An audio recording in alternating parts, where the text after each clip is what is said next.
괜찮다 이런 생각도 들어요. 아무 문제가 없다. 그 얘기를 하는 거예요. 그 얘기를 하는 거예요. 그리고 이제 죽을 때 이제 그쪽을 내일 갈 겁니다. 사철항사 위에 도리천의 장례를 지내달라. 그거는 서동여왕이 전륜 상황이었다라는 상징을 가지는 거예요. 그리고 강태종이 꽃을 보냈는데 거기에 이제 꽃 모란 꽃의 그림에 씨도 보내고 꽃 그림도 보냈다는 거예요. 그래서 이 모란 꽃이 이제 향기가 없을 거다. 그래서 강태종의 의도를 쉽게 간파하는 중국에서 제일 잘 나가는 황제 중에 한 명이 강태종이거든요. 그래서 선덕여왕은 진짜 아무 문제가 없는 굉장한 성분이고 영리한 사람이야 라고 강력하게 말을 하고 있습니다. 그 얘기는 뭐냐면 이로 말하면 상태가 메롱이었고 누군가 그거를 잘 세탁을 해줬다. 그 세탁해준 사람이 누구냐면 세종무효랑 김충식입니다. 돈을 받아야 되기 때문에 원래 사람도 다 마찬가지야. 많이 내는 사람 말은 좀 들어줘야 돼. 어쩔 수 없어. 이 명주라고 하는 지역이 지역적으로 굉장한 특수성을 가지는 그러한 측면들이 발생을 해요. 그리고 그 이전에도 보면 이 명주의 특징이 뭐냐면 가장률사 부분도 있고, 그 다음에 보천태자도 있고, 그래서 그 보천태자 같은 경우는 사실은 그 명주 쪽으로다가 피난 갔다가 내려와서 소통왕이 되는 거고, 신라의 왕으로 돌아오는 거고, 김주원은 끝까지 못 돌아옵니다.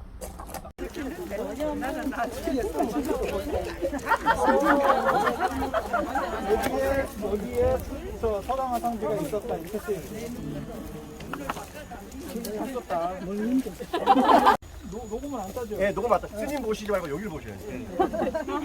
여기를 보라잖아. 여기 뭔가 있다잖아. 그리고 이 안쪽 봐봐. 이 안쪽, 이 비석 안쪽. 거기 장구벌레 살아. 장구벌레 뭔지 알아? 모기.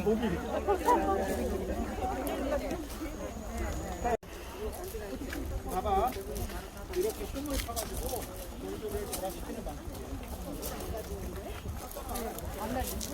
돌을 쳐서 돌을 올리고 긁어내.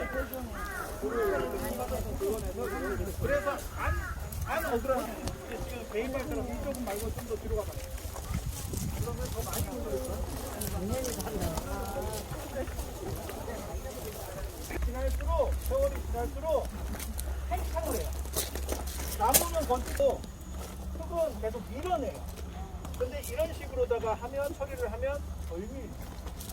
그래서 경과하기 오래 갑니다.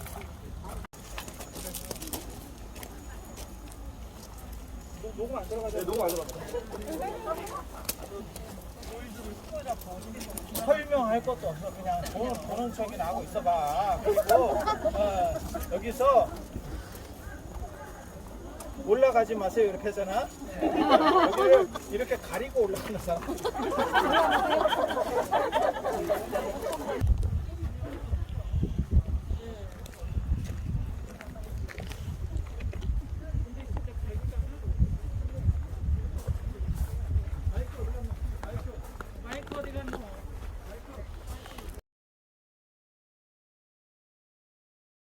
그리고 피레침이라는 게 있으니까 다른 것들 들어가서 중파하고 뭐 이런 얘기들이 계속 나오는데 중목학은 1년 만에 진입니다. 1년 만에.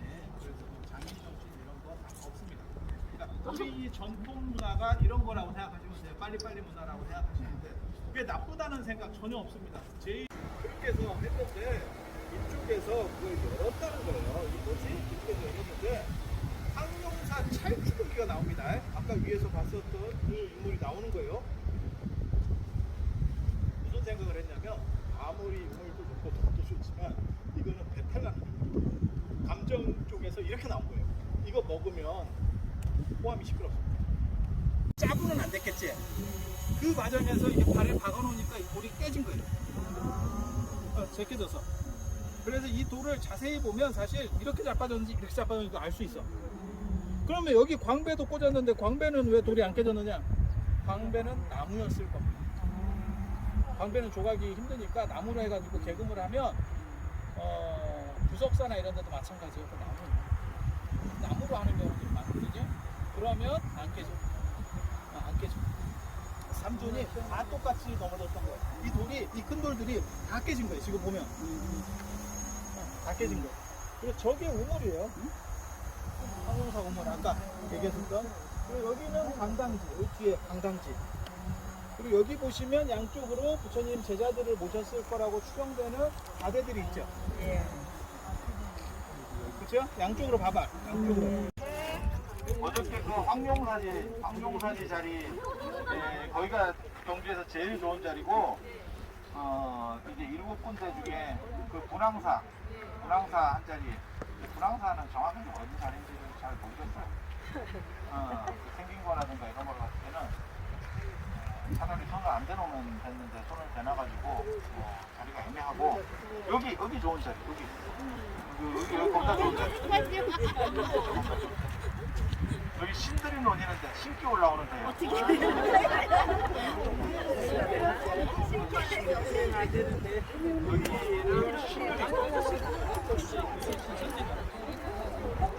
신들이 논이는 곳 이렇게 하는 거고, 여기가 하천항사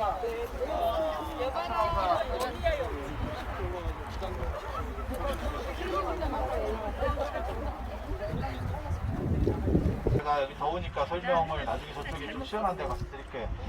시원한 데 가서 드릴 건데, 그냥 간략하게만 말씀드리면, 세종무열왕이 시작을 해서 문광이 결국 통일을 하거든요. 김춘추가 통일을 한 건 아니고, 김춘추가 이제 스타트를 끊고, 완수는 그 아들인 문광 범민이 한다고. 그 신문왕이라고, 요 좀 내려가면 여기 무덤이 있어요. 그 신문왕, 그 아들이 신문왕이에요.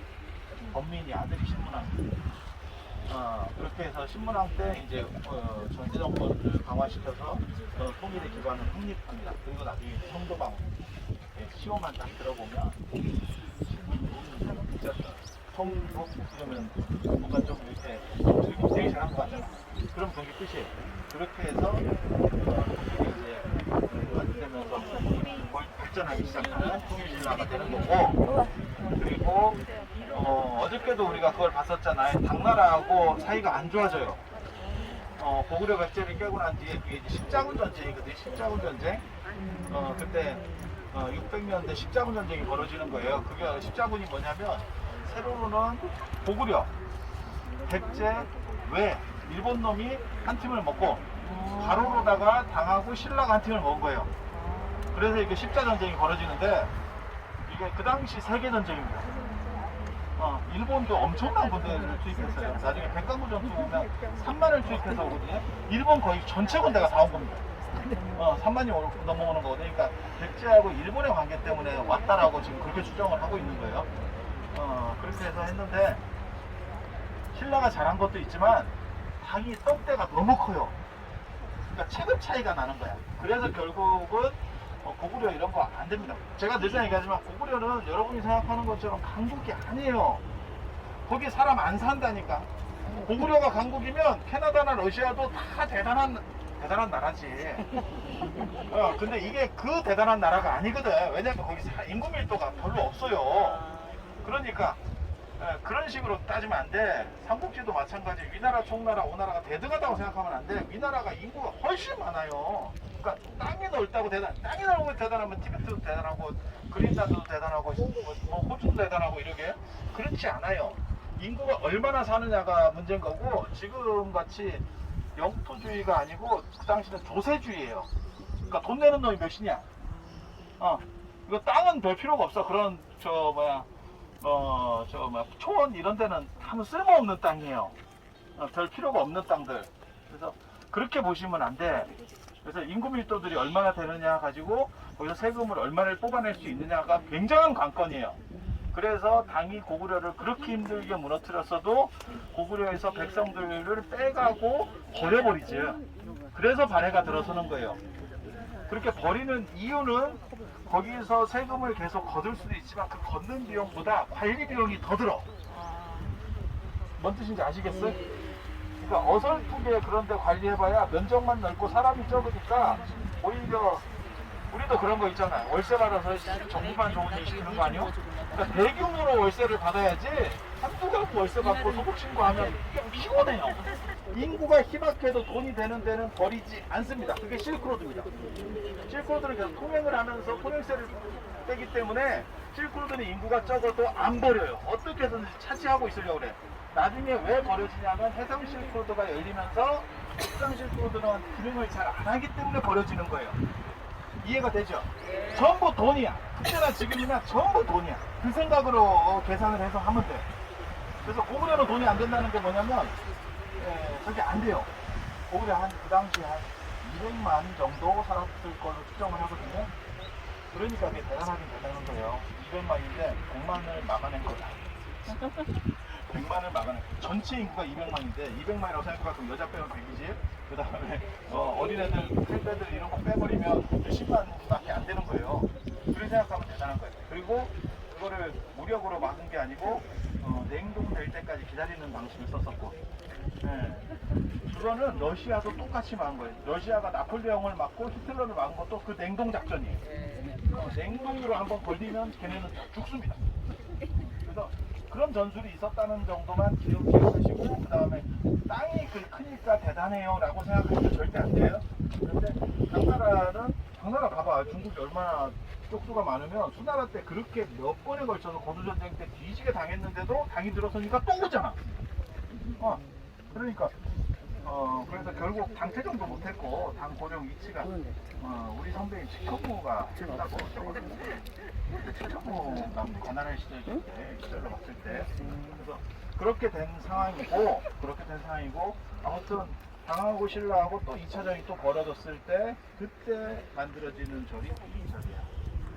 그때 서해로 50만이 넘어오고 그거를 막을 수 있는 방법이 없으니까 영랑 스님이라고 하는 분이 여기서 문들기고 내가 오늘 비 오고 이랬으면 나도 이런 비법을 하나 하고 이렇게 하면서 그래서 태풍을 일으켜가지고 서해로 오는 50만 대군을 침몰시킵니다. 그렇게 한번 침몰하고 그 다음에 5만 군대를 서해로 또 보냈는데 그때도 또 침몰하고 그게 어떻게 보면 가미가제의 원조입니다. 가미가제의 원조.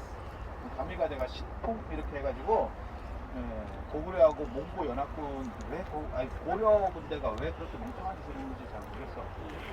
태풍 볼 때 그러면 안 되거든. 우리 뻔히 알잖아. 태풍 언제 오는지 알잖아. 근데 왜 그런 행동? 어떡하니? 똑딱선 기적 소리는 그게 번지 없는 주먹보다 뒤에 노래인가요? 뒤에 노래. 아 그래요? 그 있잖아 똑딱선 기적 소리 이러면서 아니 그거 진짜 우리 때 노래는 아니에요.